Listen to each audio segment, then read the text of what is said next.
నమస్కారం అండి. డాక్టర్ మోవా శ్రీనివాస్ మాట్లాడుతున్నాను. నేను గుండె వైద్య నిపుణుడిని, కార్డియాలజిస్ట్ అంటారు. సో, ఆల్మోస్ట్ లైక్ నవంబర్ మధ్య భాగం నుండి మనం చూసినట్లు నవంబర్ 11th నుంచి యాక్చువల్లీ ఆ టైంలో న్యూస్ మీడియాలో మనకి చాలా ఒక రిపోర్ట్‌లు వచ్చాయి. ఏమిటి చైనాలో ఒక మిస్టరీ వైరస్ అనేది మొదలైంది. దానివల్ల చాలామంది అడ్మిట్ అవుతున్నారు హాస్పిటల్‌లో. సో, సెంట్రల్ గవర్నమెంట్ కొంత స్టేట్స్‌కి రకరకాల స్టేట్స్‌కి మీరు జాగ్రత్తగా ఉండాలనేటువంటి సంకేతాలు జారీ చేసింది. దీనివల్ల ఏమిటి అని చెప్పేసి చాలామంది నన్ను అడగడం జరిగింది. దాని గురించి క్లారిటీ ఇవ్వడానికి ఇప్పుడు ఈ వీడియో చేస్తున్నాం. సో, మీకు తెలిసిందే ప్రపంచం అంతా కూడా కరోనా వచ్చినా చైనా నుంచి మొదలైనా కూడా ఆ తర్వాత సబ్సిక్వెంట్‌గా చైనా వాళ్ళు ఏం చేశారంటే లాక్డౌన్ పెట్టేశారు. మిగతా చోట లాక్డౌన్ 2 నెలలు, 3 నెలలు ఉంటే చైనా వాళ్ళు 2 సంవత్సరాలు పెట్టారు యాక్చువల్లీ. సో, దానివల్ల ఏమైంది అందరూ ఇంట్లో కూర్చోవటం వల్ల వాళ్ళకి వైరస్ అనేది ఎక్స్‌పోజరే కాలేదు. మొదట వైరస్ వాళ్ళకి ఎక్స్‌పోజర్ వచ్చింది. వీళ్ళు లాక్డౌన్ పెట్టారు. అది 2 ఏళ్ళు తీయలేదు. ఇక జనాలు విపరీతమైన గోల పెట్టడంతోటి ఆ ప్రెసిడెంట్ మీద ఒక రకమైనటువంటి రివోల్ట్ లాగా రావడం వల్ల ఇక తప్పనిసరి పరిస్థితుల్లో అతను లాక్డౌన్ తీసేసాడు 2 ఏళ్ల తర్వాత. అప్పటికి ప్రపంచానికి 2 సార్లు, 3 సార్లు కరోనా తిరిగి వెళ్ళిపోయింది. సో, కరోనా తిరిగి అంటే మళ్ళీ ఎఫెక్ట్ అవ్వడం వల్ల ఏమైంది? జనాల రోగనిరోధక శక్తి 2, 3 సార్లు దెబ్బలు తింది గట్టిపడింది అది. సో, అది కానీ చైనాలో ఏమైంది అందరినీ వాళ్ళ బోనుల్లో పెట్టినట్టుగా ఇళ్లలో పెట్టేశారు వాళ్ళని. సో, వాళ్ళకి ఎఫెక్ట్ కాలేదు వాళ్ళకి. సో, ఏం చేశారు 2 ఏళ్ల తర్వాత వీళ్ళ గోల తట్టుకోలేక వాళ్ళని కరెక్ట్‌గా ఐ థింక్ ఏషియన్ గేమ్స్ ముందో ఎప్పుడో వాళ్ళని ఈ లాక్డౌన్ మెల్లమెల్లగా తీసేశాడాయన. ఎప్పుడైతే తీసేసి అందరూ మళ్ళీ బయటకొచ్చి వాళ్ళ పనులు చేసుకోవడం మొదలుపెట్టారో అప్పుడు మళ్ళీ కరోనా మొదలయ్యి విపరీతంగా ఎఫెక్ట్ అయ్యి వాళ్ళకి చాలా మృత్యువులు వాళ్ళు అఫీషియల్ లెక్క ప్రకారం చెప్పడం వాళ్ళకి ఒక 2 లక్షల మంది చచ్చిపోయినట్టు చెప్తున్నారు. కానీ అంతకంటే ఎన్నో రెట్లు ఎక్కువైనటువంటి మనుషులు చనిపోయారని చెప్పేసి ఇంటర్నేషనల్ హెల్త్ అథారిటీస్ యొక్క వాళ్ళ నమ్మకం నిజం చెప్పాలంటే. ఎందుకంటే చైనాలో వాళ్ళు ఏం చెప్తే మనం వినాలి తప్ప నిజం ఏమిటి అని వాళ్ళు తెలుసుకోనివ్వరు. వాళ్ళు ఏం చెప్తే అదే నిజమనే రకాలు వాళ్ళు. సో, ఎంతమంది చనిపోయారో తెలియదు కానీ 2 లక్షల మంది వరకు చనిపోయి ఉండొచ్చు అని వాళ్ళు చెప్తున్నారు. అంతకంటే కనీసం 10 రెట్లు ఎక్కువ ఉంటుందని చెప్పేసి అంచనా. ఇది పక్కన పెడితే వాళ్ళకి వైరస్ల వల్ల ఎఫెక్ట్ కాక అదేదో గొప్ప అనుకుంటున్నారు కానీ నిజానికి మిగతా అన్ని డెవలప్డ్ కంట్రీస్ ఏవైతే ఉన్నాయో అవన్నీ కూడా ఇంక్లూడింగ్ అమెరికా, ఆస్ట్రేలియా, కొంతవరకు యూరోప్ వాళ్ళు లాక్డౌన్లు ఎక్కువ పెట్టాల. ఎందువల్ల వైరస్ వచ్చి పోనివ్వండి. వైరస్ వచ్చి పోయిన తర్వాత ఇమ్యూనిటీ గట్టి పడుతుంది. సో, దీన్ని మనం మందులు, వ్యాక్సిన్లు ప్రతి వైరస్కి వ్యాక్సిన్ పెట్టలేం కదా. సో, ఇంతకంటే ప్రాక్టికల్ స్ట్రాటజీ లెట్ ఇట్ రిప్ అన్నారు. లెట్ ఇట్ రిప్ అంటే సొసైటీ మీద పడనివ్వండి. ఆ ఎద్దుని చేలో పడనివ్వండి. దాన్ని ఇష్టం తొక్కనివ్వండి. తొక్కితే మనకి బలం వస్తుంది అనేటటువంటి స్ట్రాటజీ. దానివల్ల ఏమైనా నిజంగా మనుషులకి బలం వచ్చింది. మన భారతదేశంలో అయితే మొత్తం దేశం అంతా కూడా వైరస్ తిరిగింది. రెండోసారి పెట్టారు కానీ మూడోసారి అసలు లాక్డౌనే పెట్టలేదు. సో, అందరికీ వైరస్ వచ్చింది. హైదరాబాద్లో సీసీఎంబీలు సర్వే చేయగా 85% పాపులేషన్కి యాంటీబాడీస్ ఉండటం గమనించారు. వాళ్ళకి ఎవరికి జ్వరాలు రాకపోవచ్చు కూడా. బట్ యాంటీబాడీస్ వచ్చేసాయి. అంటే వైరస్ వల్ల ఇమ్యూనిటీ గట్టిపడింది. ఇది చైనాలో జరగలేదు. సో, దానివల్ల ఏమైంది ఈసారి వచ్చేటటువంటి మామూలు వైరస్ ఇన్ఫెక్షన్లకి ఎస్పెషల్లీ పిల్లలు బాగా ఎఫెక్ట్ అయ్యారు. సౌత్ చైనాలో దక్షిణ భాగంలో చాలా వరకు కూడా పిల్లలు ఎఫెక్ట్ అవ్వడం అనేది ఈసారి ఎక్కువగా చూశారు. ఆల్మోస్ట్ 3500 పిల్లలు చనిపోయారు ఈ కొత్త రకమైనటువంటి ఊపిరితిత్తుల ఇన్ఫెక్షన్ వల్ల. ప్రపంచం WHO అని ఉంది ఒకటి, ప్రపంచ ఆరోగ్య సంస్థ. వాళ్ళు ఏమిటయ్యా ఎందుకు ఇలా జరుగుతోందంటే వాళ్ళు చెప్పింది మనం వినాలి కదా. ఏమి కొత్త వైరస్లు ఏమన్నా వచ్చాయంటే వైరస్లు ఏమీ లేవు అని చెప్పారు. మరి ఎందుకు వస్తుందయ్యా అంటే ఈ వైరస్ వచ్చిపోయిందో మాకు తెలియదు కానీ ఒక పాత బ్యాక్టీరియా ఏదైతే ఉందో, బ్యాక్టీరియా అనేది ఒక క్రిమి. వైరస్ లాగే బ్యాక్టీరియా అంటూ క్రిములు. వైరస్ బాగా చిన్నది, బ్యాక్టీరియా కొంచెం పెద్ద ఆర్గానిజం. అవి కదిలేటటువంటి సూక్ష్మ క్రిములు. సో, ఇప్పుడు మనకి న్యూమోనియా అంటారు, చర్మ ఇన్ఫెక్షన్లు, దగ్గు ఇట్లాంటివి కాజ్ చేసేవి. అట్లాంటి బ్యాక్టీరియా పాతది ఒకటి ఉన్నది, అది కొత్తగా పిల్లల్ని ఎఫెక్ట్ చేస్తోంది అని చెప్పారు. సో, దాని పేరు మైకోప్లాస్మా. అదేంటి ఏటిపికల్ న్యూమోనియా అంటారు. బాగా వయసు ఎక్కువ ఉన్నటువంటి పెద్దవాళ్ళు లేదా ఇమ్యూనిటీ వీక్గా ఉన్నవాళ్ళు, ఎవరు పెద్దవాళ్ళు, పిల్లలు, ఇట్లాంటి వాళ్ళకి అంతకుముందు బాగా ఎఫెక్ట్ చేసేది. ఎక్కువ పెద్దవాళ్ళలో ఉండేది మనకి ఏటిపికల్ న్యూమోనియా అని చూసేవాళ్ళు. అది చాలా సింపుల్గా యాంటీబయాటిక్స్ తగ్గిపోయేటటువంటి బ్యాక్టీరియా. అది ఇప్పుడు పెద్దవాళ్ళని కాకుండా కాస్త రూపాంతరం చెంది పిల్లలకి ఎఫెక్ట్ చేస్తోంది అన్నటువంటిది. కొత్తగా అంటే పాత బ్యాక్టీరియాయే కొత్తగా యాక్ట్ చేస్తోంది. అది ఎందుకు? అది మారింది కాబట్టి. వైరస్ల వల్ల వైరస్ల దెబ్బకి మనుషులే కాదు బ్యాక్టీరియా కూడా మారిపోయాయి. మైకోప్లాస్మా అనేటటువంటి ఈ కొత్త క్రిమి ఎఫెక్ట్ చేస్తోంది పిల్లల్ని. ఈ పిల్లలకి అది ఎంత ఫాస్ట్గా ఎఫెక్ట్ చేస్తుందంటే ముక్కులోంచి వాళ్ళు పీల్చంగానే ఏ ఊపిరితిత్తులకు సంబంధించిన వ్యాధి అయినా సరే గాలిలోంచి వస్తుంది. ఆ గాలిలో అది ఊరికే ఉండదు, ఎవరో దగ్గిపోతారు, తుమ్మిపోతారు, అది గాలిలో ఉంటుంది. మనం పీల్చడం ద్వారా అది మన ఊపిరితిత్తుల్లోకి వస్తుంది. జలుబులు, సర్ది ఇట్లాంటివన్నీ కూడా అలా వచ్చేవి. అలా వైరస్లే కాకుండా మన బ్యాక్టీరియాలు కూడా వస్తాయి. అలా మనుషులకి సోకింది.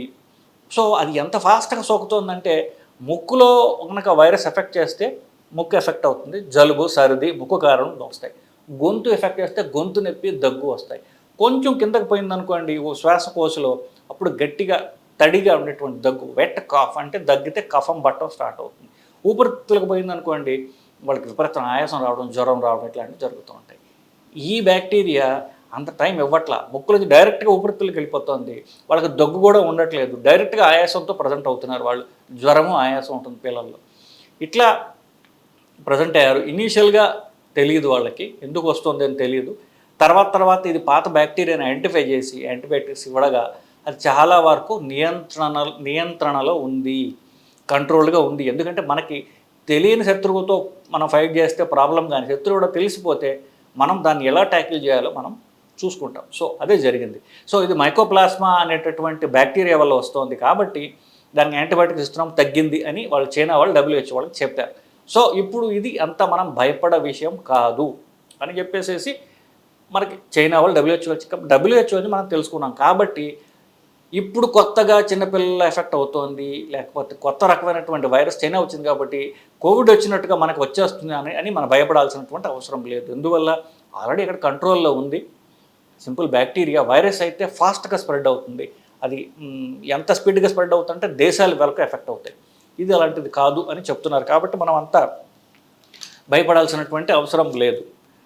సో ఇది యూజువల్గా వింటర్లోనే వస్తుంది, పెద్దవాళ్ళలో వస్తుంది. ఇప్పుడు 80-85 వయసు ఉన్న వాళ్ళకి కామన్గా చూస్తూ ఉంటాం. ఈ క్రమంలో ఒక చిన్న పాయింట్ మన భారతదేశంలో ఉన్నటువంటి డాక్టర్ల గురించి చెప్పాలి. మన భారతదేశంలో ఉన్నటువంటి డాక్టర్లలో ఎక్కువ మంది నిజంగా సబ్జెక్ట్ ఉన్న డాక్టర్ ఎవరు కూడా పల్లెటూళ్ళలో పనిచేయరు. అందరూ చిన్న చిన్న టౌన్స్కి, వాడు ఇంకా కనుక బాగా చదువుకున్న డాక్టర్ అయితే సిటీలకు వెళ్ళిపోతారు. ఎందుకు? వాళ్ళ సంపాదన గురించి కానివ్వండి, గుడ్ లైఫ్ స్టైల్, చదువుకునేందుకు ఒక గుడ్ లైఫ్ స్టైల్ మెయింటైన్ చేసుకుని మా పిల్లలు బాగా చదవాలి, మంచి ఇల్లు కావాలి, కారు కావాలి అనుకుంటారు.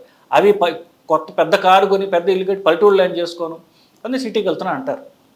మరి పల్లెటూళ్ళలో ఉండేవాళ్ళు ఎక్కువ RMPలు, MBBS చదువుకున్న వాళ్ళు, లేదా గవర్నమెంట్ హాస్పిటల్, ఇవే కదా ఉంటాయి బేసికలీ. సో కానీ ఎక్కువ ప్రజానీకం పల్లెటూళ్ళలో ఉంటుంది వాళ్ళకి. సో ఇట్లాంటి వాళ్ళకి ఏమవుతోంది, కాస్త జ్వరం రాగానే ఒకరోజు జ్వరం వచ్చిందో లేదో ఒకరోజు చూస్తారు, రెండో రోజు డాక్టర్ దగ్గరికి పోతారు. దగ్గర ఉన్నటువంటి RMPO, MBBS డాక్టర్ చిన్న చిన్న హాస్పిటల్ దగ్గరికి వెళ్తారు. వెంటనే వాళ్ళందరికీ యాంటీబయాటిక్స్ పెట్టడం అనేది జరుగుతోంది.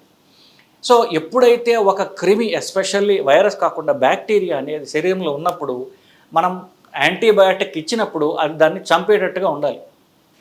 కానీ అది తప్పు యాంటీబయాటిక్ అయినా, కరెక్ట్ యాంటీబయాటిక్ తక్కువ డోస్లో ఇచ్చినా కూడా ఆ క్రిమి చావదు సరిగదా, దానికి అది రెసిస్టెంట్ అవుతుంది.